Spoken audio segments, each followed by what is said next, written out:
YouTube, what's going on? BD Wolfgang 1980 here, aka Bezell, the man that's seen the place to be in the QCNC. Hello, friends. Welcome in. Let's sit down and talk a little bit about the WWE Divas Revolution. Start to give my thoughts on it. See what maybe hear some of your thoughts as well in the comments below. Let's break it down here.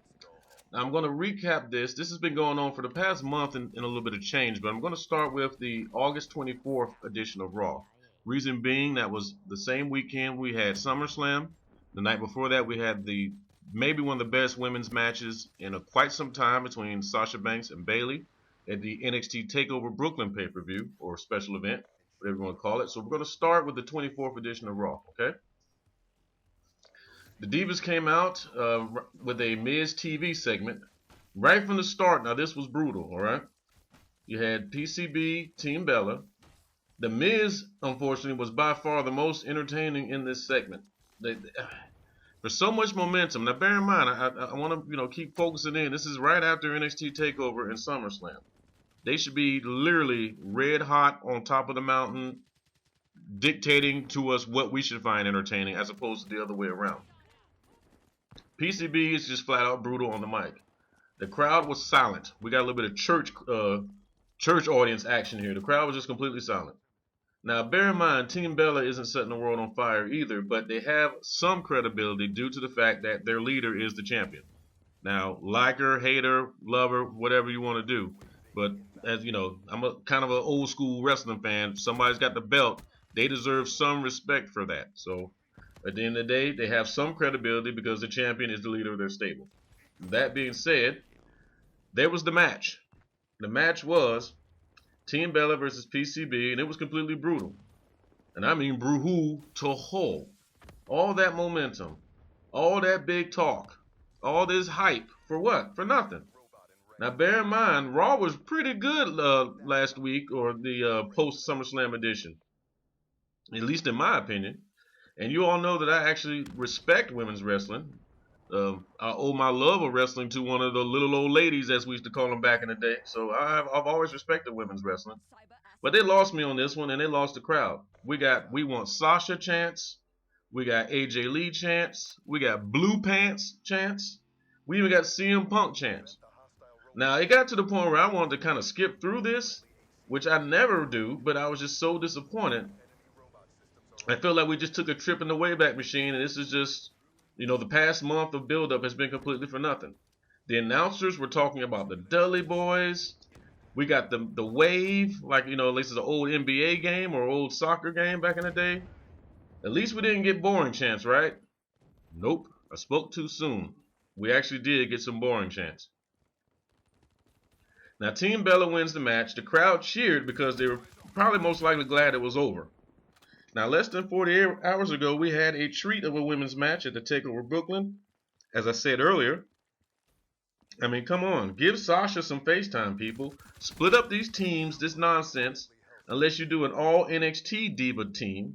Give us, Sasha, maybe throw Emma in there, bring Bayley up. If you want to put Charlotte and Becky with them as well, just, you should have gave us an all NXT kind of diva stable, but they refused to do that. They split them all up, and it's making it a mockery.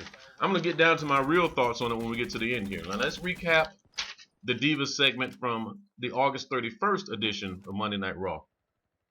Nikki Bella, she cuts her usual self-glorifying promo, says she's counting down the days, folks. That's right, we got 2 weeks until she holds the record from AJ Lee as the longest reigning Divas champion of all time. Now, we got a beat the clock challenge tonight, okay?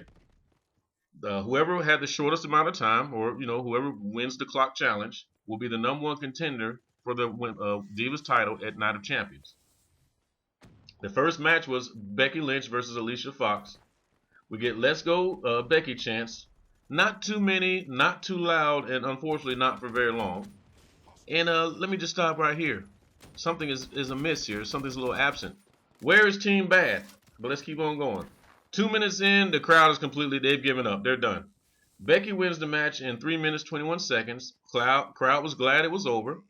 Now, on paper, for a short match, there was nothing wrong with the match itself. The crowd just didn't care. I mean, when you have a beat the clock challenge, you kind of know what you're setting yourself up for. Hopefully some quick action, a couple of near falls, and then 1, 2, 3. So on paper it was it was a beat the clock challenge match, but it just didn't go. It just didn't go over with the crowd. Okay, a little while later in the show, we got Charlotte versus Brie Bella. Charlotte wins the match, and I just went ahead and put in my notes a joke of a match in 1:41. From there, the final match was Paige versus Sasha Banks. So at this point, all right, fine. Sit up in your chair, get your popcorn. We're getting ready to get some good action here, right? Even when they beat the clock challenge, this should be good. We get one of Paige's forced promos, very robotic, very just and I used to like Paige a lot, folks, but it's just that the bloom has flow off that rose. I mean, it's over as far as I'm concerned. But let's continue here. Sasha comes out to a very weak pop, which you could knock me over with a feather at this point. I mean, they've even lost momentum on her sake. But let's continue here. We get some "Let's Go Sasha" chants, but they quickly die out. Paige did not beat the clock because the match ended up in a schmoz. They just I think it was a count out if I'm not mistaken. So Charlotte is your number one contender, and she will face Nikki Bella at the Night of Champions for the title. All right, let's go ahead and do a recap of the whole situation as far as I'm concerned up until this point. 2 words: it's over. It's over, folks. I mean, they're going to have to really pull a rabbit out of a hat to turn this around. I mean, such potential. Now, you might be saying, well, Bezell, who cares? It's just women's wrestling. But I don't think anyone really is saying that here because, around here in this channel, we've talked, this is nothing new. We've talked about it, whether it's WWE, whether it's TNA knockouts, NXT, doesn't matter. We like women's wrestling on this channel here. So I kind of feel like I'm not preaching to deaf ears. But what can they do? To me, they completely ruined it. When Sasha Banks comes out there and no one's even saying anything with all the heat she had just a week ago, you guys have messed it up. But can it be saved? What would you do? Please comment down below. I want to hear some of you guys' intelligent theories on what would you do. Would you stop it cold? Would you just break up the teams?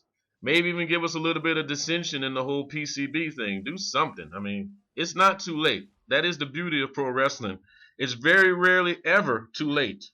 You're one gimmick away from being a superstar or one gimmick away from being, on the unemployment line. So it's not too late, but let's see what happens. Comment down below. What do you think? I just want to give you my quick thoughts on it. But I think it's over unless they bring up, do something real quick, start a rivalry that people care about. I think personally this has all been a diversionary tactic just to get Nikki Bella that record. And I hate to report on internet rumors, but I did read earlier. Yeah, listen to me. I sound like Deborah McMichael. You didn't hear this from me, folks. But I read that John Cena was complaining that, Nikki Bella should have the belt a lot longer. They want to make sure that she, completely buries that record by AJ Lee. If that's true, then this has been a diversionary tactic the whole time, keeping her out of singles action. If I'm not mistaken, Night of Champions is after the record is over. I'm not sure, folks, so please comment down below. But either way, if that's the truth, what a joke. And if these talented divas, if their careers have been put through this ringer over just diversionary tactics to keep Nikki Bella to have the belt, then we've been played for fools. But it won't be the first or the last time as wrestling fans and especially as WWE fans. But just wanted to make a quick video on that. Hope you all are doing well. Hope you're having a great day. And make sure you go out and be good to one another. Share, like, comment, subscribe. Give the video a thumbs up. Hope you appreciate the new style here. Got a brand new microphone coming in here in a couple of days. So hopefully that'll add to your listening pleasure. Until we meet again, my friends, be good to one another, be good to yourself, be true to yourself, and I will see you later. Best of luck, my friends. Take care. Be good to one another.